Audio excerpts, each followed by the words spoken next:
யானை குருவி புழு போன்ற உயிருள்ள விலங்குகளும் வீடு கல்மண் காளி போன்ற உயிரற்ற பொருட்களும் அகிலை என்பர். நன்றாக சொல்லியிருக்கேன் மாணவர்களே. ஆசிரியரே எப்ப ஐயம் உள்ளது கூறுங்கள். ஆறறிவு கொண்ட மனிதர்களை உயர்த்தினே இருக்கிறோம் அல்லவா? அந்த ஆறறிவு எவை எவை? நல்ல கேள்வி மாணவர்களே.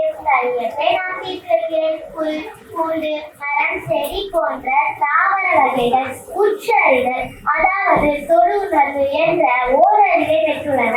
தண்ணீரில் வாழும் ஜீவராசிகளான சிப்பி நத்தை போன்ற இனங்கள் உச்சரிதல் சுவைகள் என்ற இரண்டு அறிவை பெற்றுள்ளன.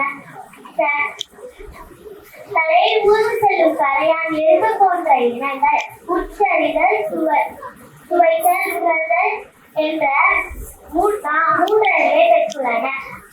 பறவைகளும் விலங்குகளும் உச்சரிதல் சுவைத்தல் நுகர்தல் காணல் என்ற ஐந்தறிவை பெற்றுள்ளன. மனதினால் எதையும் பகுத்து பார்க்க சக்தியுடன் மனிதன் உச்சரிதல் சுவைத்தல் நுகர்தல் காணல் கேட்டல் மற்றும் பகுத்தறிதல் என்ற ஆறறிவை பெற்றுள்ளன. புரிதல் மாணவர்களே. இதையே ஒன்றறி வதுவே உச்சரி வதுவே இரண்டறி வதுவே அவற்றோடு நாவே மூன்றறி வதுவே அவற்றோடு மூக்கே நான்கறி வதுவே அவற்றோடு காணலே வேறு சீனந்தோ நெறி வதுவே என்ற சொல்பாட்டில் புரிதல் மாணவர்களே.